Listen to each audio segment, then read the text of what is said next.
What triggered the writing of the book was more kind of laying out a framework for the future. Right. And so most of the book is about what I think will happen next. But I did think including some stories of what happened and lessons learned from the things that worked, the things that didn't work, would be helpful for entrepreneurs as they think about this third wave and realize that the dynamics are going to be quite different than what we've seen in the last 10 or 15 years in what I call the second wave.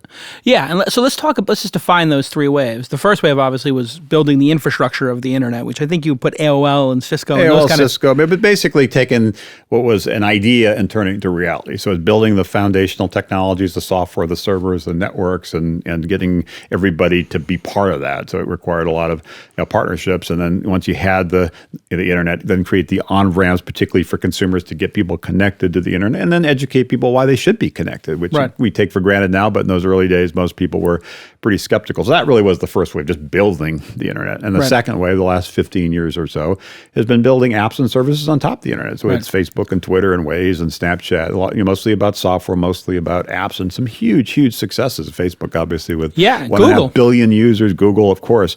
So you guys almost bought Google. Is that true? There were some discussions. We actually, when we did a deal with them early on, we bought 5% of Google, and then after the merger with Time Warner, we talked about some potential acquisitions. Google was one. Apple was actually another when they were still, kind of in the early stages of trying to kind of reposition the. What stage did you buy that 5%? Because what happened was, if I remember correctly, Larry and Sergey, they wanted to have distribution to get people to actually do search. So they got Yahoo and AOL to make them the default provider. You provided them with a third of searches in the beginning? It was a big deal for them, and it was a good, helpful deal for us. Our search got better, and we got the 5% at a pretty low price. It was, I think, a couple of years before Google went public. And so it worked for them and worked for us. We had better search and owned a stake in that company, and they had far broader distribution that then drove their use and their algorithm improving and so forth. And they likely would have been successful anyway, but it certainly accelerated the rise of Google. And when did you almost buy Apple? Was that like when Steve was out, or when Steve went bankrupt? This was after he went back in. We did the merger with Time Warner in 2000.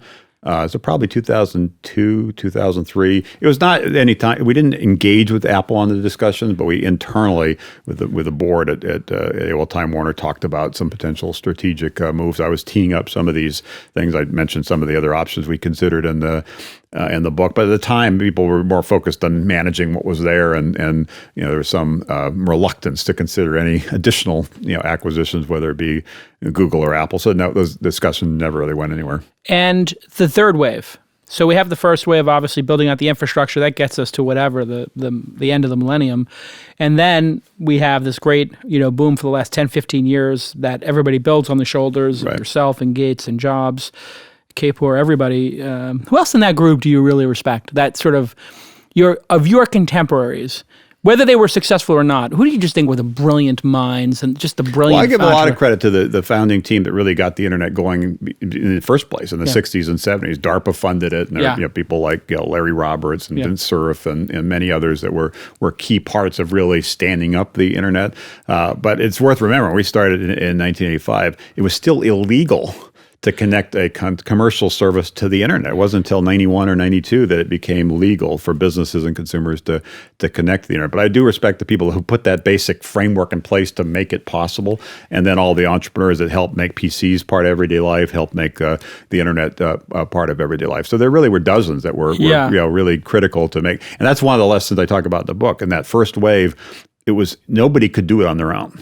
It really required a tapestry of alliance. Everybody had to do their part to really take this idea and make it real. I think that dynamic is going to become more important again in the third wave.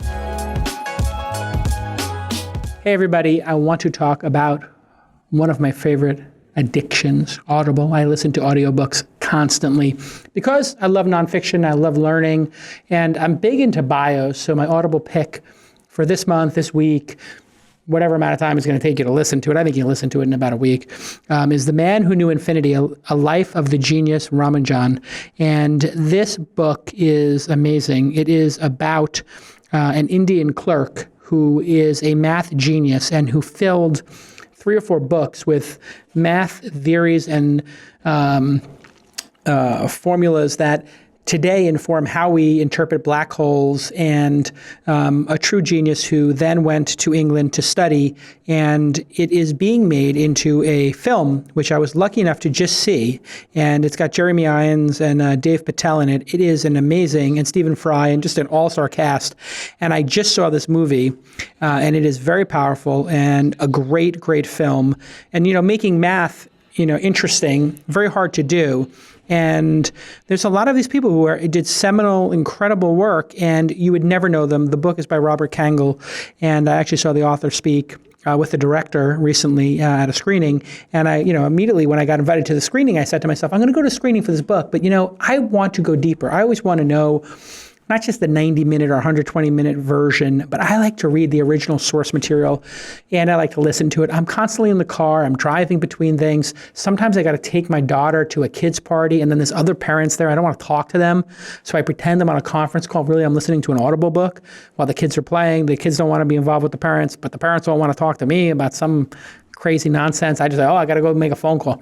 I secretly listen to a little bit of Audible. So go check out The Man Who Knew Infinity. It is an amazing audiobook, and it is going to get my highest recommendation. Of course, if you're not into bios, there are a ton of other interesting books. One I'm reading on my hikes through the NorCal mountains is Amusing Ourselves to Death by Neil Postman, who is I believe a New York University media kind of Marshall McLuhan type professor. And Amusing Ourselves to Death is my backup here. If you want to listen to an amazing book from 1985 about media and media theory and television versus the printed word in newspapers, and before that books, and how illiterate and how television has become a huge nonsensical mess. We are actually amusing ourselves to death. If you look at what's happening in this election this year, this is a really interesting book to go back and listen to, especially. And the way I wound up wanting to listening to Amusing Ourselves to Death was I had Keith Raboy at the Launch Festival. You may have heard that episode here. And he just mentioned casually, like when I was asking about Donald Trump and Cruz and Hillary Clinton and Bernie Sanders, he said, it reminds me of this incredible book, Amusing Ourselves to Death. And I was like, oh yeah, I didn't read that. And this is one of the things I love about audiobooks is, sometimes you get older, you're 30 years old, you're 40 years old, you're 50 years old. You're supposed to have read some books. You're supposed to be an expert. Listen, I'm supposed to be an expert on media and technology. I never read Amusing Ourselves to Death. I may have read a chapter or two when I was younger on the book. And now I have Audible. I listen to it on my hikes. I go for a 2-hour hike. I knock out 2 out of the 7 hours. Boom, I got another hike, wipe out another 2 or 3 hours, go to the gym. I reward myself when I exercise with Audible. I reward myself when I'm driving with Audible. I like to make myself smarter. Thank you so much to our friends at Audible for supporting this episode. Get a free audiobook right now, like The Man Who Knew Infinity or Amusing Ourselves to Death. And you can just go to audible.com/twist, audible.com/twist. Some of my past recommendations, The Hobbit, read by Robert Inglis, is amazing. My daughter and I love listening to that. We've listened to the first 3 chapters over and over again because she likes certain scenes, like when the dwarfs are singing and breaking plates. And then before that, I did Building Great Sentences because you guys know I sold my book and it will be on Audible at some point next year. And I wanted to write better sentences, so I got this Building Great Sentences, and it's really helped me do better sentences in my writing. And you can access your stuff from iPhones, iPad, Android, Windows, all that. What's really interesting is I have an iPad, I have my phone, and a lot of times I'll go from my iPad to my phone and it remembers where I was. So if you forget, and my phone died on the hike, then I plugged in my iPad and I was listening on my deck, it remembered where I was and it caught me up when I was listening to Amusing Ourselves to Death. 180,000 titles in every genre, and they're doing some really interesting stuff with channels and podcasting. There's a bunch of stuff going on with Audible that you'll read about in the news. They're just an amazing company. I love it.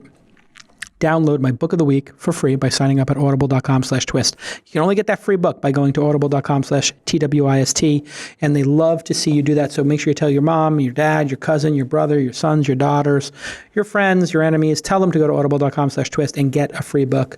The Man Who Knew Infinity, a great, great listen. And Amusing Ourselves to Death, another great listen. Okay, let's get back to this amazing interview.